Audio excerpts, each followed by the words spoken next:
Jrue Holiday secures the bag, a big extension with the Celtics. Talk about that. And Joe Mazzulla lets us in on the mentality, which I love for the postseason. You'll hear it. It's right now on the Locked On Celtics podcast. Thanks to Blockbuster brand, it's holiday season. Drop Jrue in the mix. And 3 from KP, no, we not on the Knicks. Flushing competition like Al on Giannis. Juice and Big Zeus, still Beantown's finest. Banner 18 going up in the rafters. Watch the C's game in Locked On after. Karalis on the breakdown. Clutch like a tip from D. White on the breakdown.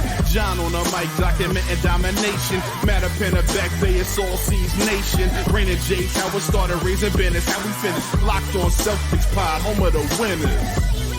Peace. Hey there, welcome back to the Locked On Celtics podcast. It's right here on the Locked On Podcast Network where it's your team every day, and I've got you covered every day, Monday through Friday, with a free, fresh podcast that drops directly to your device. Never pay for it. Listen to it whenever you want, however you want. Watch the show on YouTube. Hop into the comment section. Let me know what you're thinking about what we say, the stories of the day, including Jrue Holiday's big extension. If you're new to the show, I'm John Karalis. Used to play a long time ago. Now I'm covering the Celtics as a beat writer for Boston Sports Journal. Today's show brought to you by FanDuel. Make every moment more. Right now, new customers get $150 in bonus bets guaranteed. That's $150, win or lose. Visit FanDuel.com/lockedon to get started. The big news of the day is Jrue Holiday's extension. Later on, Joe Mazzulla was on 98.5 The Sports Hub. I've said on this podcast before, I love how he thinks. I love what he said on this radio appearance. I'll let you hear it. We'll react to it. But first, we're going to react to the Holiday extension, and we're going to do it with Tom Westerholm. Tom _NBA on Twitter. What is going on, Tom Westerholm? Man, it's a good day to talk about Jrue Holiday. That's a great day. Yeah. I wonder, when they sign these big deals, obviously it's a business and they, negotiate, and it's like, hey, this is my cut. This is my slice of a very large pie. And when people look at these contracts, you say, hey, man, 4 years, $135 million, first year starting at $30 million, like $30 million to play basketball. And you get these people should be making more than basketball players. Like, yeah, but this is their slice of the pie. So when Holiday is like negotiating and they come these numbers and yes or no, I wonder when it's done if he goes, oh my God, that's another $135 million that I just made.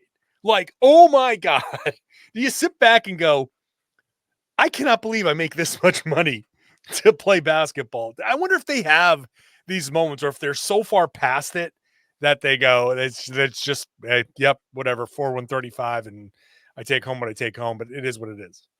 Yeah, I wonder if it's if they feel that, or if they feel it, when the first direct deposit, hits their bank, that first paycheck where it's like, you get a new job or whatever, and you get your first paycheck, you're gonna go out and get a bottle of wine or something to celebrate or whatever.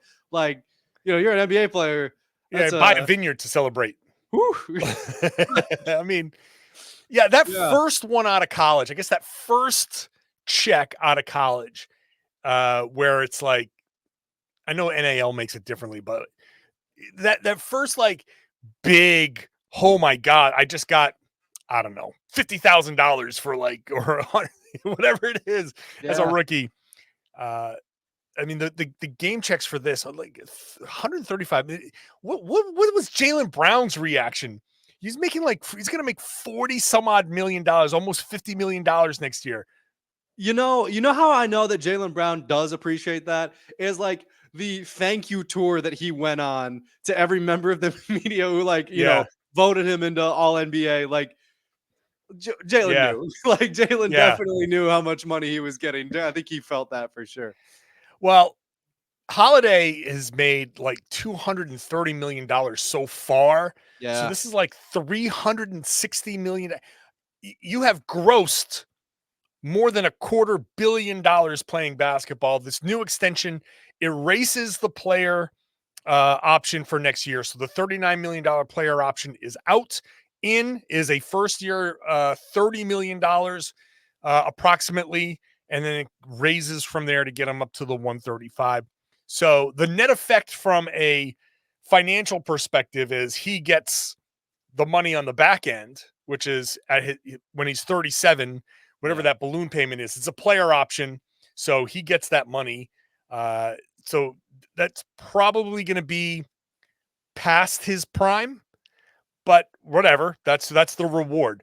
He's going to save the Celtics basically $35 million, $9 million in salary, and the rest in taxes just for his contract.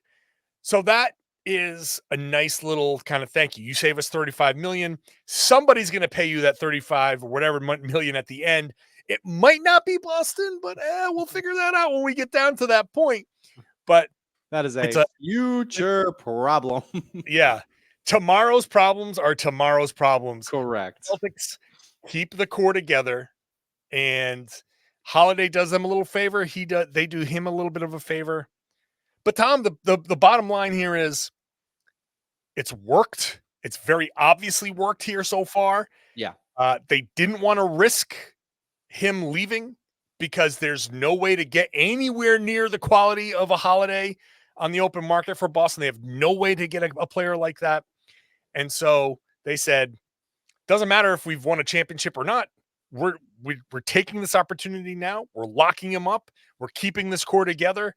And this is going to be the core at least next year, because Derek White is under contract for next year. And then next year they'll deal with that. But yeah, it works. So let's run it back no matter what happens. Well, and I think one of the things that I think is really nice about this extension is like there's still like barbells of pressure on these guys' shoulders, right? Like they're they are expected to win a title after having a regular season like this. Sure. However, what you've done now, one of the nice things that you've done now is just relieve that little bit of like, okay, this team has another shot, has another crack at it. It's like, go win it this year for sure. Try to, go win it this year. And then you can try to go back to back. You can try to this team is the regular season that they had. They should be thinking like, let's try to win more than one title here with this unbelievable core. But that is, I feel like that's a nice little piece of it, right? Is like, okay, yes. And this is the team next year as well. So like, don't feel like this is like a 1-year thing. Don't feel like this is, like a one and done Kentucky, it's going to be Arkansas. I don't know, but like a one and done opportunity to try to win something. It's not that now. This crew is coming back. You guys have played awesome together. We want to invest in this. We want to invest in making sure that this has as much of a chance to run a course as it possibly can. So yeah, I mean, I like that from that perspective. I think that's a good point, because what you didn't want is Philly breathing down his neck. Yeah. And, overtures and tampering, which, oh my God, tampering happens if Philly goes down early, and next year is going to be like, next year is Philly's year. That's going to be, they're all in, and they're going to want to put together the best possible team around Embiid. They have a very small window there. You don't want them to be like, hey, Jrue, get through his agent, through his whomever, through his brothers, be like, make sure he knows we'll give him any amount of money. Now that this is done, that's out. Philly's got to go somewhere else. They can't even begin to sniff around. There's nothing so that is an important element here. There's no longer a distraction.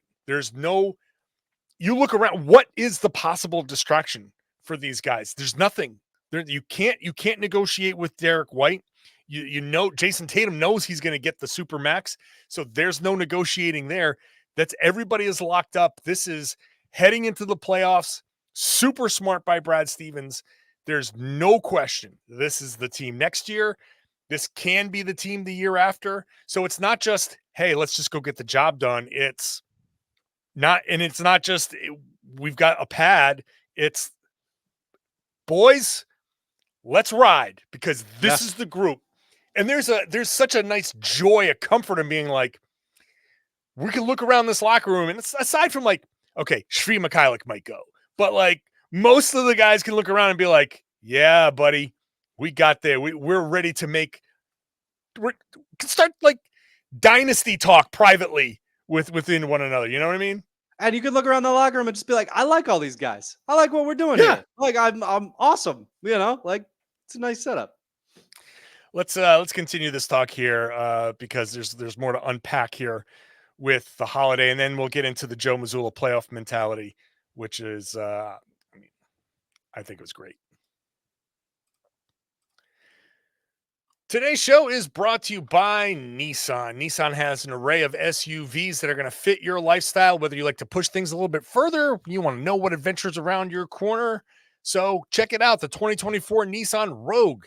It's a perfect fit for city drives and great escapes.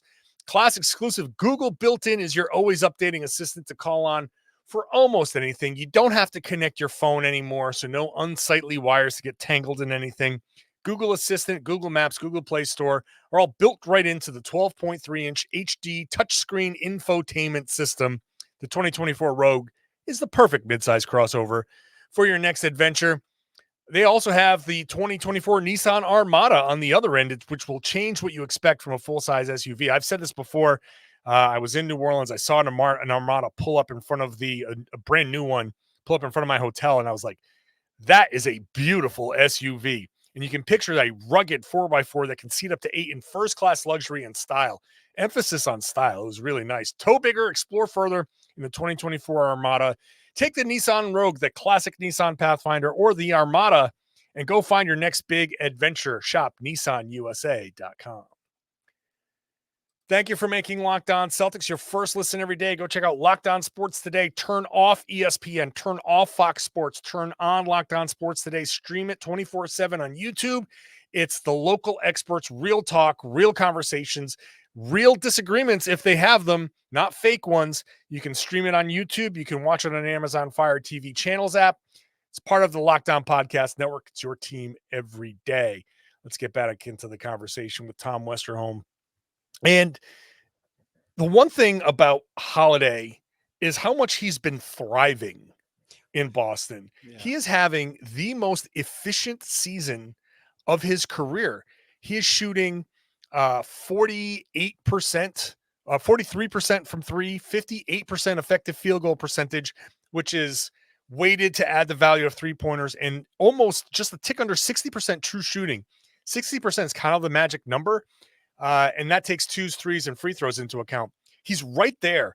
To have him have that kind of shooting season, league leader in corner threes, on top of having the defensive impact, he's not only an important player on this team, he's grown as a player on this team. I think part of this extension and a willingness to say, hey, I'm not going to take the $39 million next year. Or I'm not going to even explore the possibility, because he had to know that a team like Philly would be out there willing to give him a ton of money. He's not even exploring that possibility. He's thriving in Boston. He's got a good relationship with the coach. He's got a great relationship with the players. So on top of Brad Stevens doing all of the things to lock him up, it's telling that he's just like, yes, I like this plan. This is like the Al Horford plan from a couple years ago when he did go to Philly. We're like, take a little bit of a pay cut, less than you could have made, extend it into a fourth year so you can end up making more, and stick around in a place that fits for you. That's what Holiday did. Yeah, and he set himself up in a place where he can contend. He set himself up in a place where he can, win basketball games. Like he's what a great spot for him. What a great landing place. I'm sure he hasn't said much about Milwaukee this year, and I think. I'm sure there's extremely mixed emotions there for him, but this is for a guy who's at this stage in his career. Sometimes at this stage in the career, guys will, maybe take like a little bit of a pay cut to try to win games. He got paid.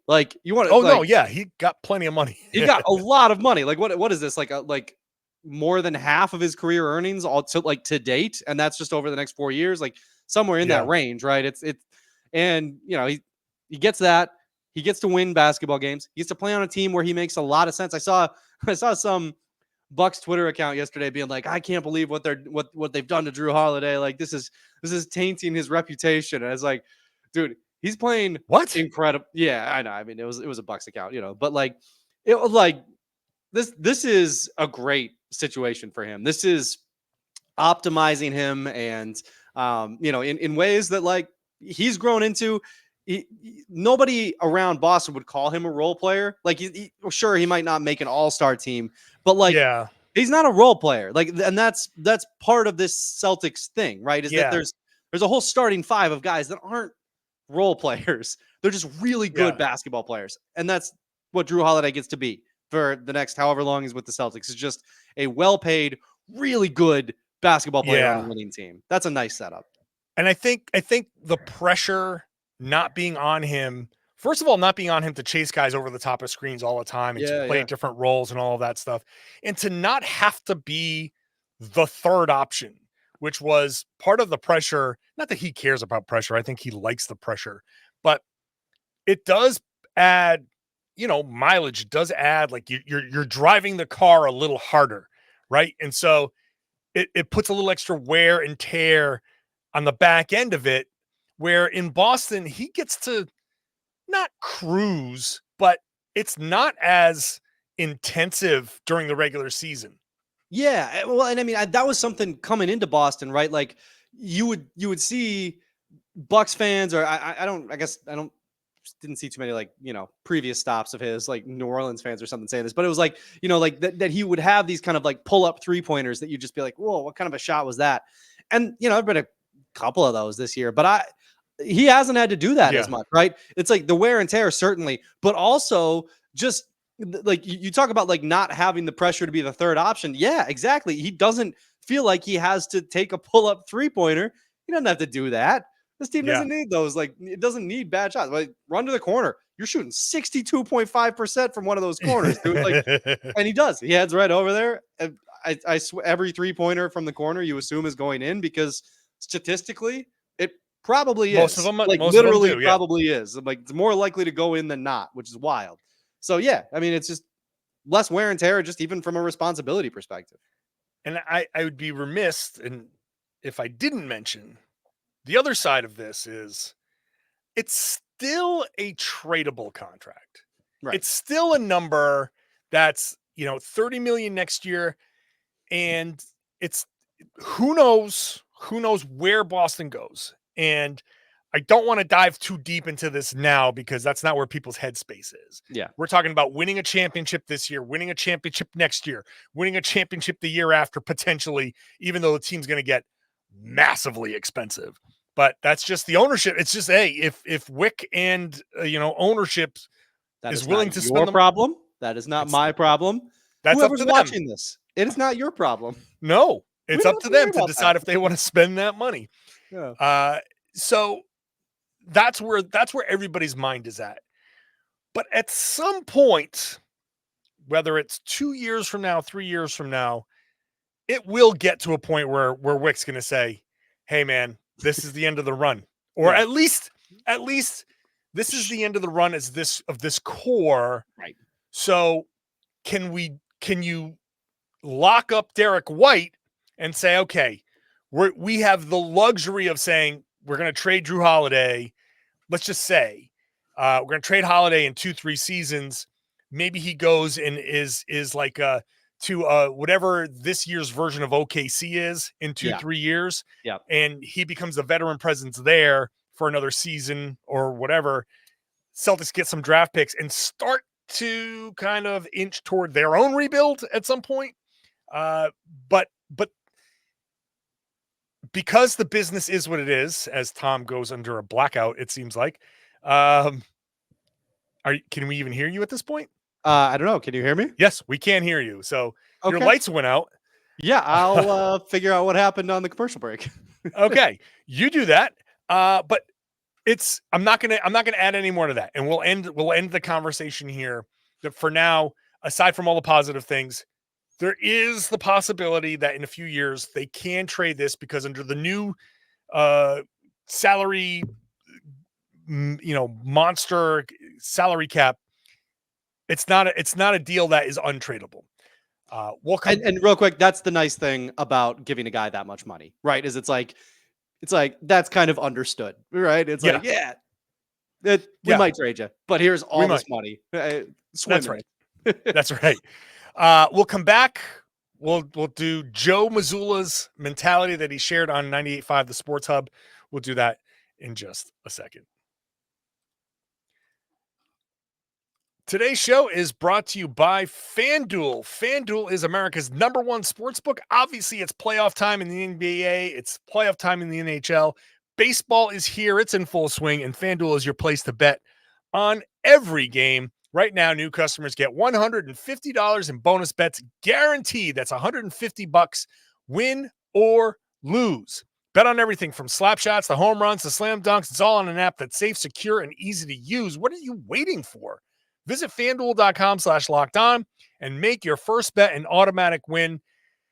Also, make sure you use FanDuel's tools for setting the parameters. They have safety tools for you to make sure you can set what you bet and set your budget and all of that so you can gamble responsibly at FanDuel, America's #1 sportsbook. Thank you for making Locked On Celtics your first listen every day. Go check out Locked On NBA when you're done here and have some fun with the Locked On NBA podcast covering the league as a whole. So rotating hosts all week long. I'll be back on next week. I'm normally hosting on Wednesdays with Jake Madison, so check it out. All right, Joe Mazzulla was on 98.5 The Sports Hub with Zolak and Bertrand. A big, long interview, which I encourage. I tweeted out the link in the YouTube video on my Twitter at John_Karalis. Go to the 98.5 The Sports Hub page if you don't see me on Twitter, and check out Joe Mazzulla. The full interview is he says a lot of things that he doesn't normally say to us because he's in a more casual environment. So it's really incisive. He had this one thing heading into the playoffs that I feel like is so telling about where he stands mentally and where the team stands. I'm going to play it for you now, and we'll react to it afterwards. Play shorter series in the beginning rounds. That's what I'm saying. Early rounds, shorter series. Yeah. I don't disagree with that. Yeah. But, so it's funny. One of the things that we're studying now is the trajectory towards, getting to that point, right? And if you take a look at back, one of the things I've been reading is like 11 rings, just to kind of see the process towards championship teams and how they handle regular seasons and playoffs. And if you take a look at all the teams from the book that they talked about, every journey to the finals looked completely different, like completely different. 1 year, the Lakers lost one game. It was the first round to the Sixers. You take a look at the Bucks' journey a couple of years ago. The last three series, they were down in every one. They were down 0-2 to the Nets. They were down 0-1 to the Hawks, and then they were down 0-2 to the Suns. I don't think that's a path that anyone would want to take, though. So, but here's the thing: like nobody wants that. But at the end of the day, like you have to be willing, just like the quote, you have to be willing to go through whatever it is that's necessary to go through to get to where you want to go. And sometimes you're in control of dictating that environment, and sometimes you're not. Like, the other team is also trying to win the NBA championship too, and I think you have to appreciate both sides of that. Like, yes, would it be ideal and what's best for our team from a physical, mental, emotional standpoint to fortunate enough to even win the first round or the second round in an easier fashion, but that may not be what's necessary. That may not be what the environment requires, and I think it's that surrender of two is like if you go in with the expectation of like, okay, we need it to go this way, then you may not be ready to handle what the environment calls for, and so I think that's important.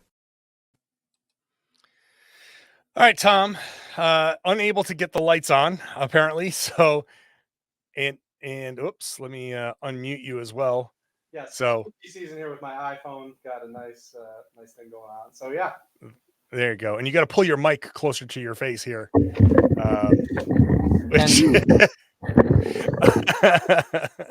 I thought that was now I'm on record. I'm right in lockstep with how Joe Mazzulla thinks.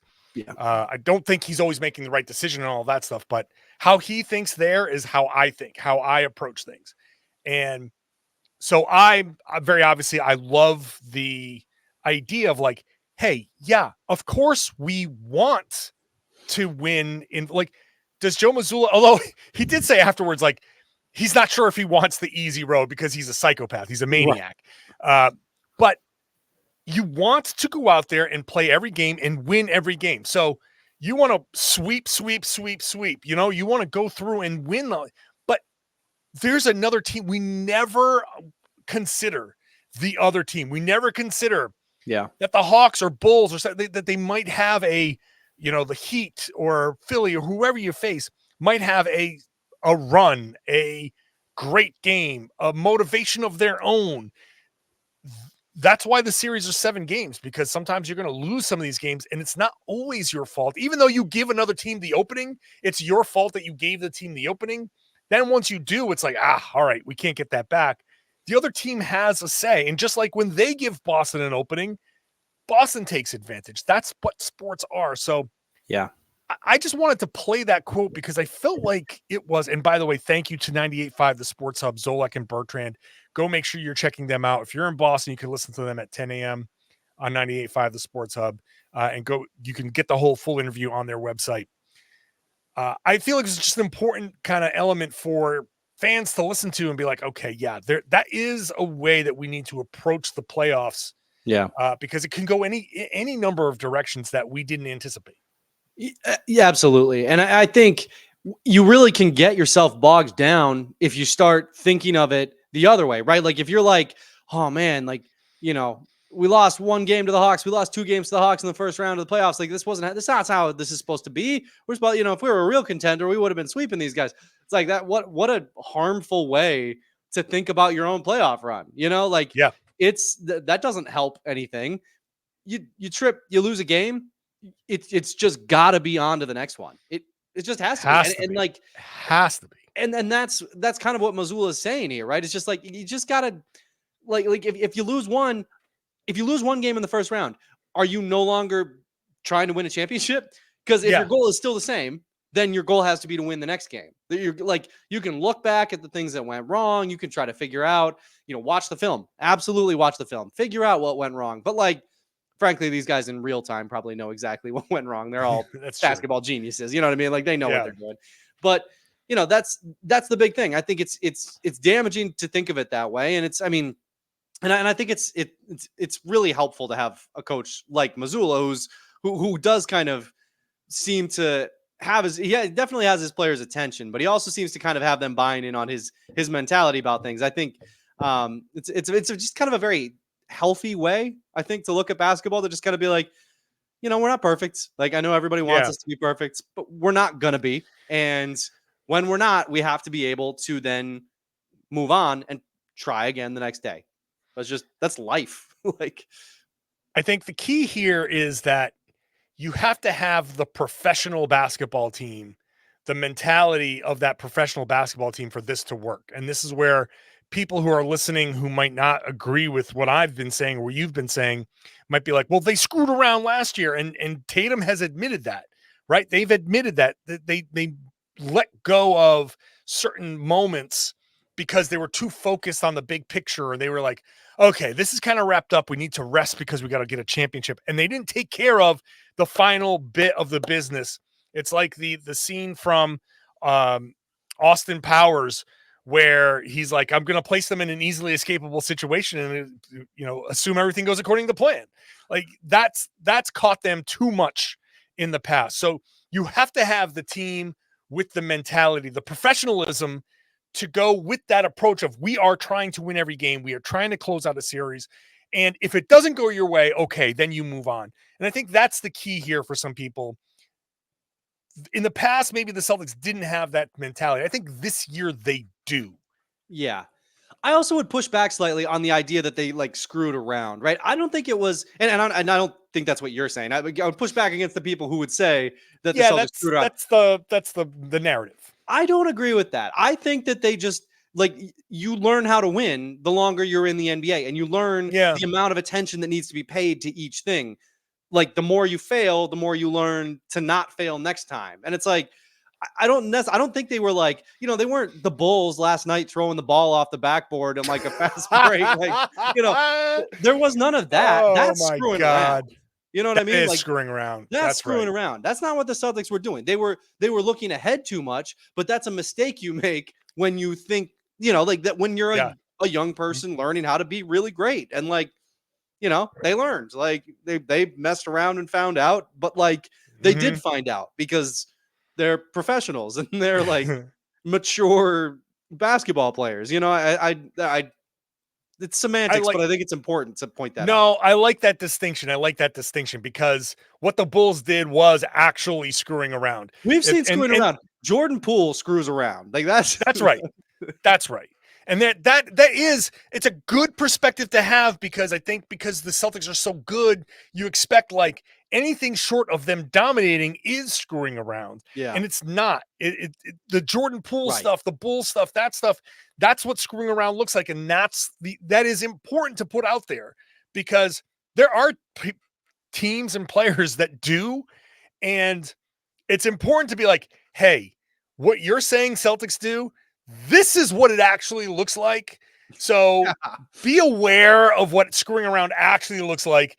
And I'm not saying that you should agree that Joe Mazzulla, with me about Joe Mazzulla, or you should agree that the Celtics are where they need to be. You can disagree, but it's the vitriol. It's that stuff. Like, actually, no, just kind of recenter where you are and be like, okay, you want to say we need to see it, and they haven't proven anything, and they're not going to prove anything until they win a championship. Okay, that's fine. But I think what Mazzulla is saying is setting an expectation of playoffs aren't going to go exactly like you think they're always going to go. A game is not always going to go the way you think it's going to go, because for various reasons, and some of them are in your control and some of them aren't. And he said it in there. It's like, I agree with you. Yeah. Shorter series. Yes, I agree. Sounds great. Always, it's not always up to us. And I think that's the key distinction. It's not always up to the Celtics to whatever's happening on the floor. It's not always up to them. The other team exists. And in the playoffs, the other team is really good, regardless. And you have very good players. Even the 1-8, even the 4-5. There are very good players somewhere in there, and they're going to have a say. Yeah. And so I think that's just an important distinction, and I wanted to share that there.